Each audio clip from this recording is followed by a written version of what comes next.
ఊరు నుంచి మామిడికాయలు తెచ్చారనమాట. ఇంతకుముందు తెచ్చినవి అయిపోయినాయి, అందుకని చెప్పి ఇంకా మళ్ళీ పంపించారు. ఇంకా అందులో సీజన్ కూడా అయిపోతుంది, మామిడికాయలు అయిపోతున్నాయి కదా.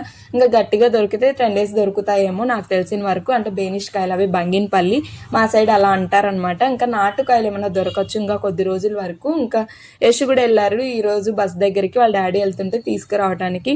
ఇంకా తెచ్చిన వెంటనే ఇంకా తీసేయాలి, నైట్ అంతా డిక్కీలో ఉండి వస్తాయి కదా, అవి ఉడికిపోయినట్లు అవుతాయి అనమాట, త్వరగా పాడైపోతాయి ఆ చెమ్మకి అని చెప్పి. ఇంకా కొంచెం దూరగా ఉంటాయి కదా, అవి పగిలిపోయాయి, మొత్తం అంతా పగిలిపోయి కాయలన్నిటికీ అయిపోయినాయి అనమాట. ఇంకా సపరేట్ చేసేసి వాటినన్నిటిని ఇంకా మిగతావి పెట్టాము. ఇంకా బాగా పండినటివి బ్యాగ్లో పెట్టి పంపించారనమాట. ఇంకా నేరేడుకాయలు కూడా పంపించారు, ఊర్లో చెట్టు నుంచి కొట్టినటివి అనమాట. అంటే ఇంకా సపరేట్ చేసుకోవాలి, అంటే కొంచెం దూరవి అన్నీ మిక్స్ చేసి పంపించేస్తారు వాళ్ళకి అంత టైం లేక. ఇంకా ఇవి ఫుల్గా పండిని ఉంటాయి కదా, అవి మామిడికాయలు.